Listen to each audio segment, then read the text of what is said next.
Baruch Hashem. Yea, even to Elohim, the Most High, known to the most low of all peoples, the heathen, as Jesus, and they themselves receive him in faith. Bless their hearts and their souls and their minds, that they continue to receive him, who's high and lifted up, but did condescend to such a lowly estate that fallen man might know him. Selah.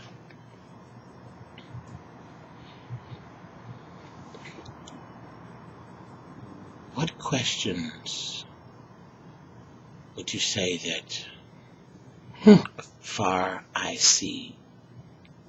That's what a far I see is. They understand it's, if I were to say I was a far I see, I can see as far as I can see. As far as I see. And the ones who follow aren't very happy because they're sad, you see. And then those that are called scribes, they write the chronicles of the lives of these two groups of people. Ask yourself these questions. Why would a Pharisee, one who's so knowledgeable, supposed to be a teacher of Israel, why would they make such scathing, denigrating, desecrating, sacrilegious, blasphemy, inferences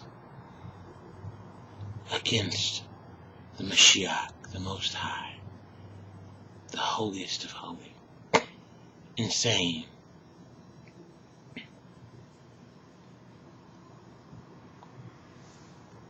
the things that they said, such as, how does this man know letters, having never learned? We were not born of fornication. Are you greater than our father Abraham? They studied. They poured over these scriptures. Even their children, before they could be bar mitzvahed, had to read an entire portion from the book of Isaiah. Yahweh told exactly, if they missed the equivalent of one dot on an I or crossbar on a T, they weren't allowed. This law was so hard, there was no mercy, for as it was written, under the law of Moshe, they died without mercy, with the witness of 2 or 3. And so do also now Pharisees of this latter day continue in their fathers' traditions of murder. For they are truly angry with their brothers. They're not brothers to the brother. This one is a brother to them. They are angry with their brother without a cause. So according to the words, the living words, that are spirit and truth and life of the Messiah, you've heard it said, thou shalt do no murder. But I say, whosoever is angry with his brother without a cause, that's male and female, the same has committed murder. And you say, well, they must be pretty evil for the Lord to give them power to murder them. Well, Mashiach spoke to Pharaoh, Pilate, and said, when he proclaimed to him, speak to me, I have the power to crucify you, or the power to set you free. And he proclaimed to him, Pilate, secondary in power, a ruler at that time, you have not power to do this to me, but that is given to you from my Father. So also likewise, Pharisees have no power to murder their brother, servants of the Most High, unless it's given to them from above to do so. But those who are faithful unto death and continue in his word, even as Hananiah, Azariah, and Mishael were faithful even in the face of death, the Lord of glory is compelled by his own word to show up. He has to. He even told Israel, I have not done these things for you, but I came and did these things because my name is with you. Though it's hidden, it is with you. So he did it to uphold his own name. Now, to be Christ-like doesn't mean to be after that manner, to uphold your own name by seeking a name. As though you've received something that nobody else received because they didn't learn and study like you. But yet it says, study to show thyself approved unto God, not unto men. A workman that need not be ashamed, but rightly dividing the word of truth.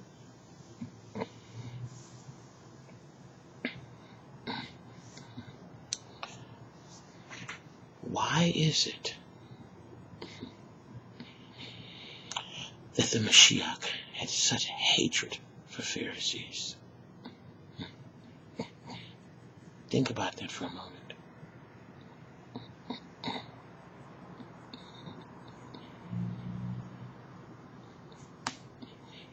Who are the only people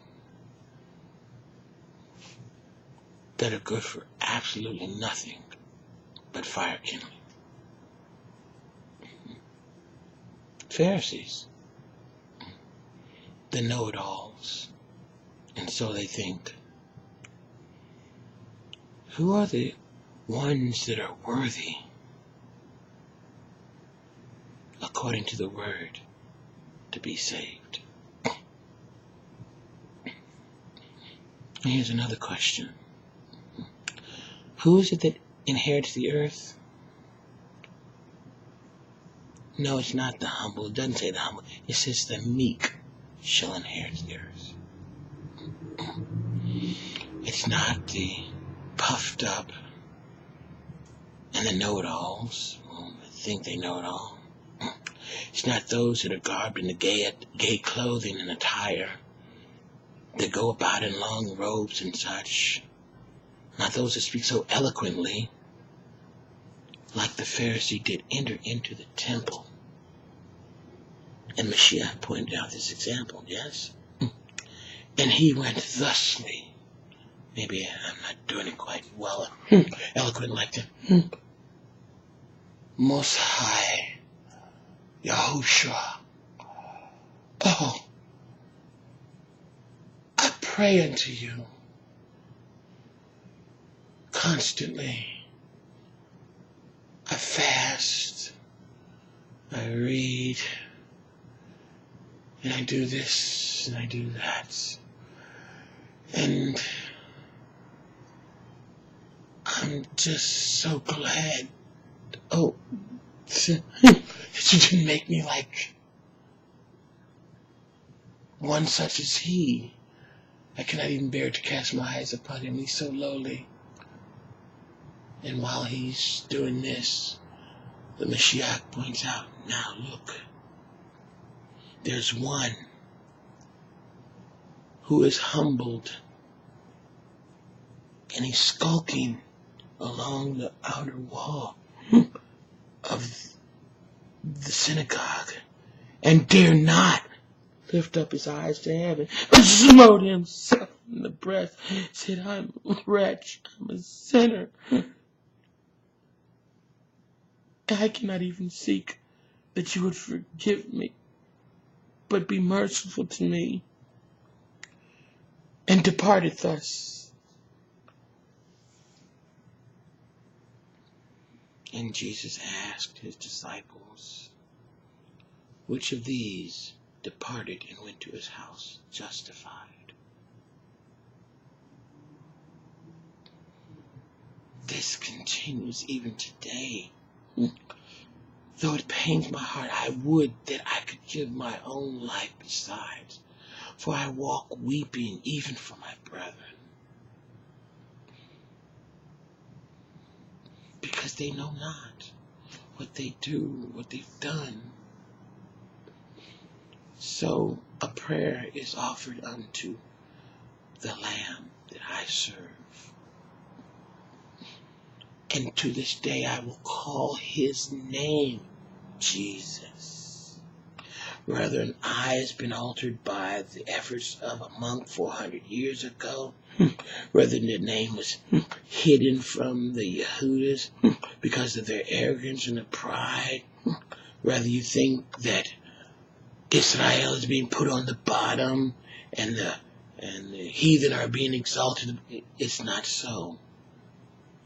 The Most High will still reward unto the Yehuda, Jew first, then unto the Gentile or the heathen, for there's no respect of persons with him.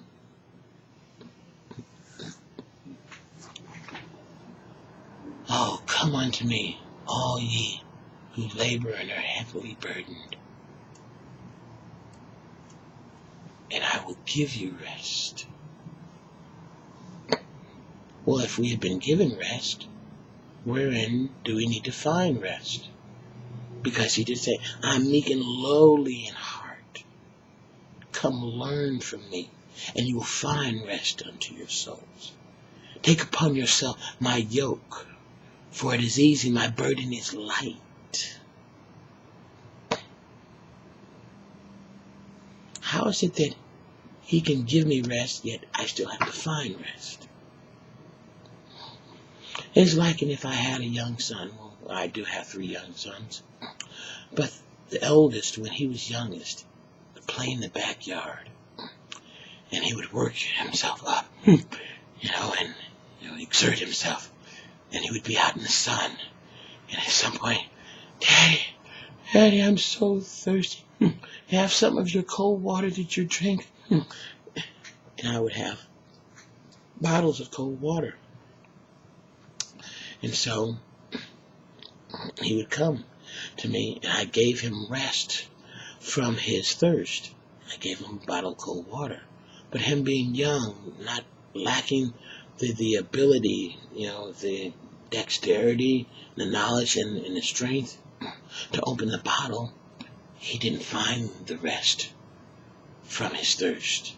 But he was given the rest from his thirst.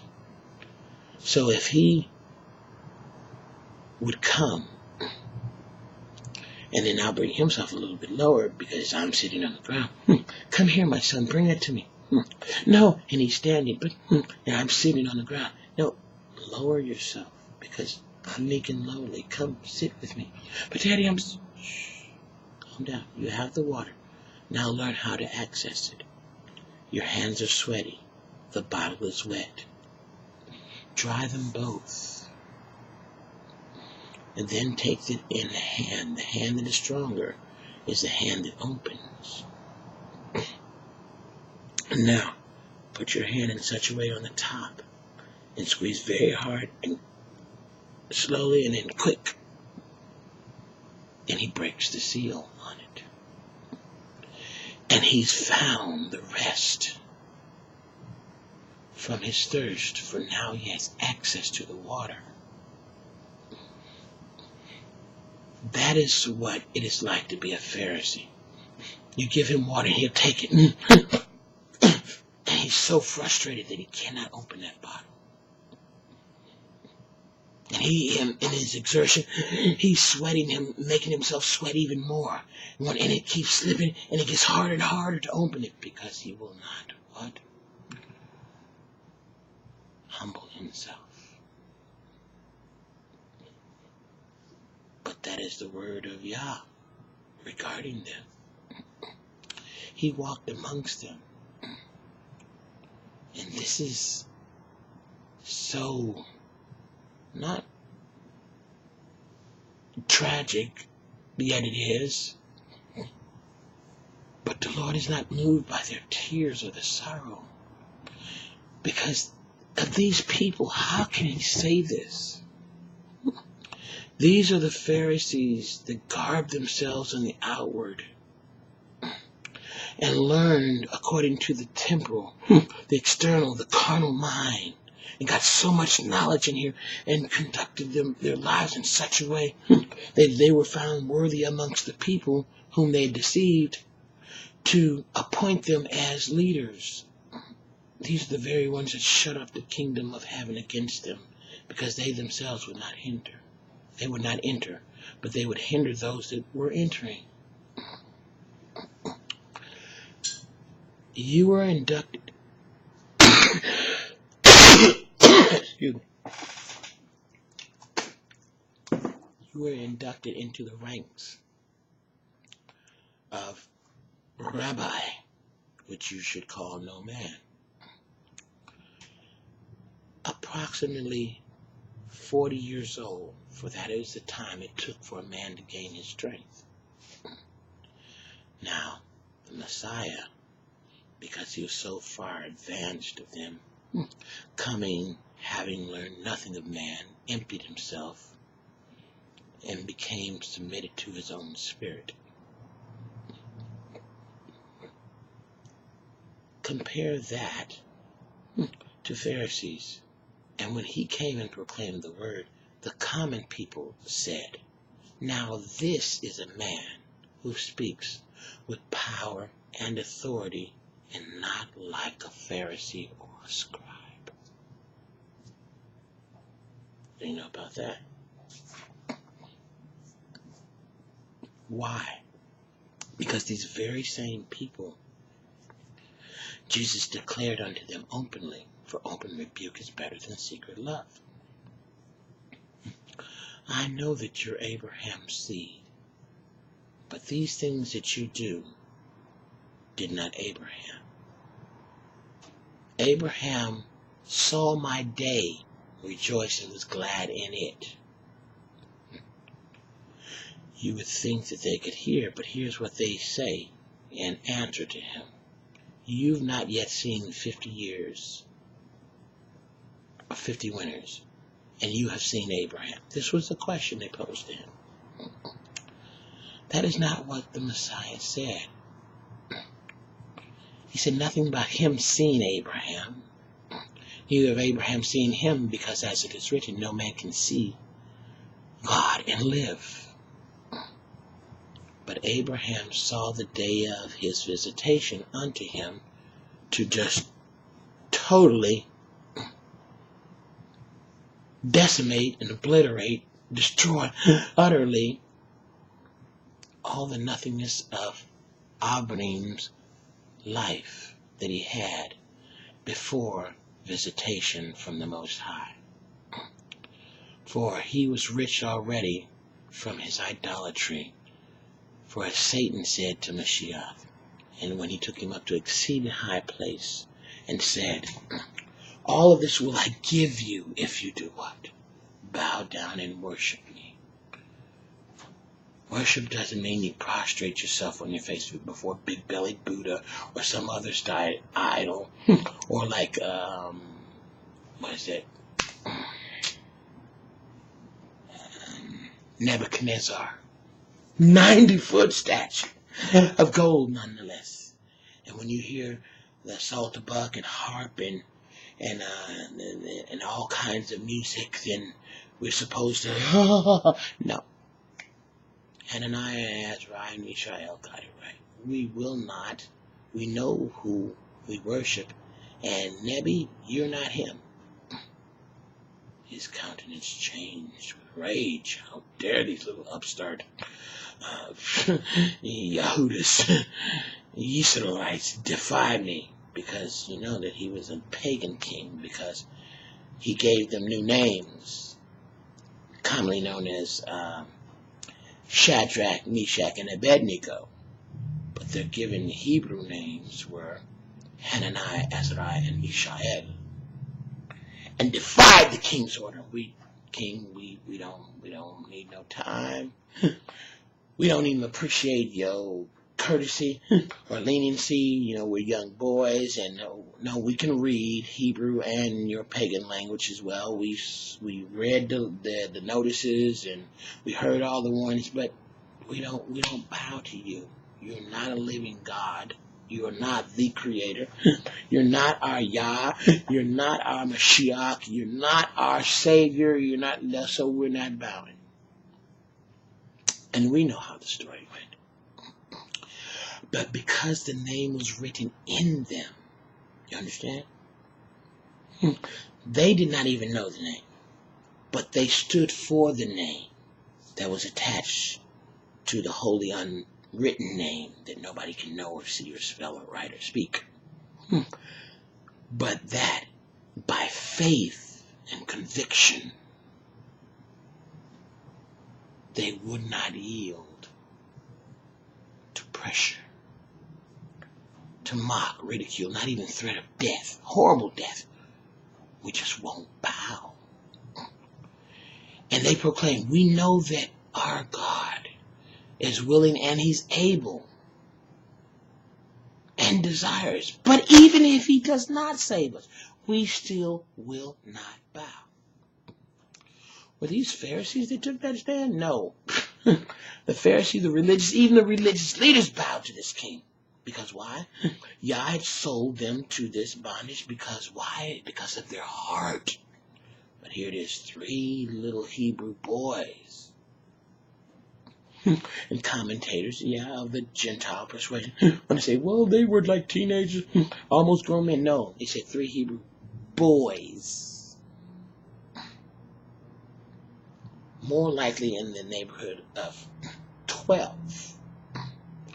Because as it is written, a child shall lead them. And see, they don't want to paint the picture that all these grown men, especially of the Yahudian persuasion, would be humiliated by children. But yet it is written, Mashiach rejoiced in spirit and Ruach HaKodesh, said, Father, blessed art thou for this gospel which I preach. You hid it from the wise and the prudent.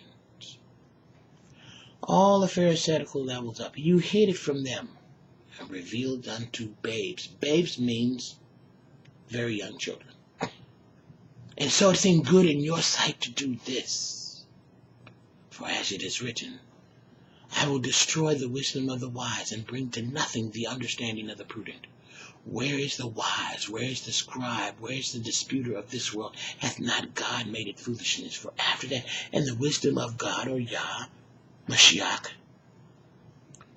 the world, by their wisdom, their puffed up vanity, they knew not God. But they'll say, I know, not know of. They did not know this God. But it pleased the same God who they refer to as Yah. It pleased him to save them that believe. For as it is written, when Mashiach comes, will he find education on the earth? Will he find appropriate garb on the earth? Will he find proper eating habits on the earth? Or write songs on the earth? Oh, will I find faith on the earth? For as it is written in my word, the just shall live by faith. And without faith it is impossible to please me, saith Yah. Yet you still do not know him, for your carnal minds are enmity with him. It's not even subject to his law, nor in any wise can it be, but you think that you know the law as it is written. No one can know this law by the carnal mind. It just said the carnal mind is enmity against Yah. But you do not even understand that it is this very Yah who's sending you a strong delusion that you believe the lie that you think that you're saved. Because every one of the Pharisees think they're saved, and this is a lie from the devil while he's digging your grave. Yeah. Isn't that so true? But Yah can't get through to you because the hardness of your hearts. You exalt yourself in fashion, but yet he himself in opposition lowered himself to the lowest depths. Made himself of no reputation. Oh, you must be somebody. He makes somebodies into nobodies and nobodies into somebodies. For it is mysterious and marvelous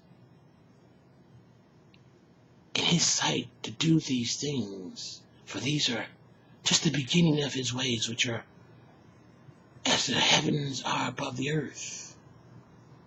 The celestial heavens, where he reigns. For as it is written, my ways are not your ways, nor my thoughts your thoughts.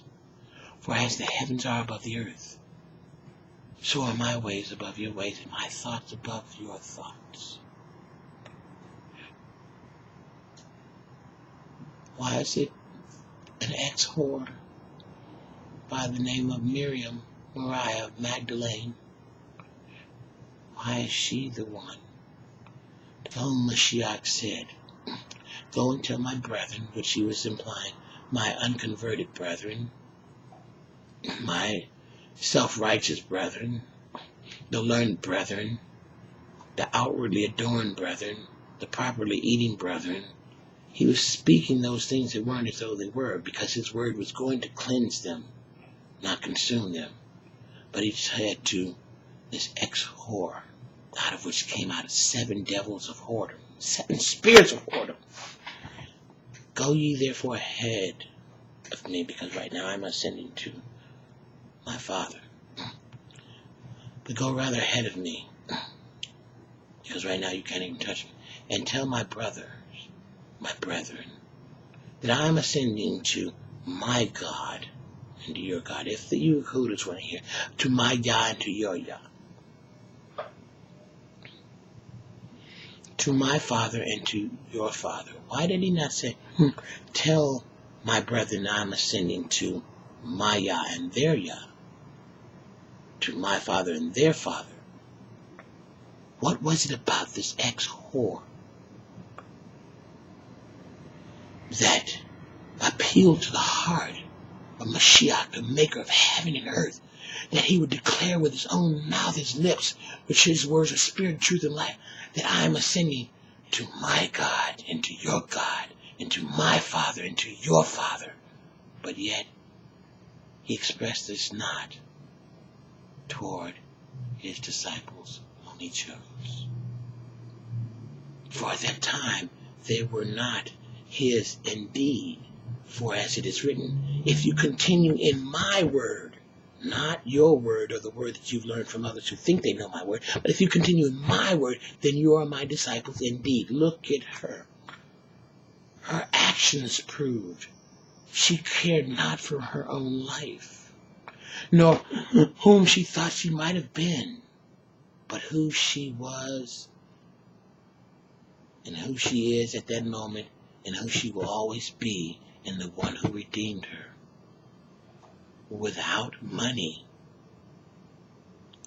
without attire, without contribution, without money, without the singing of songs and the putting on of apparel and the eating of such and the drinking of such and the reciting of such, without all of these things, for she truly was the unworthiest to be saved.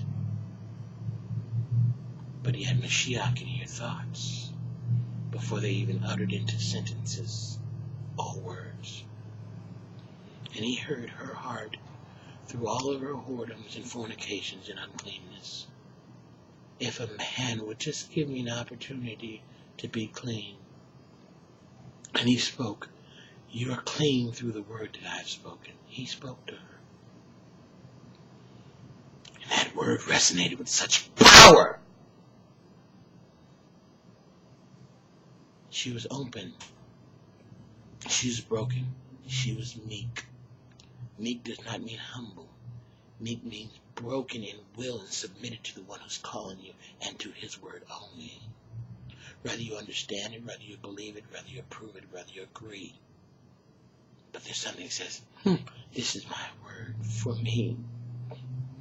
I will accept it this day as a gift of love, a love gift from the one who is love. Him will I submit, for he hath asked of me that I be his bride. And I have said yes, unbelievably.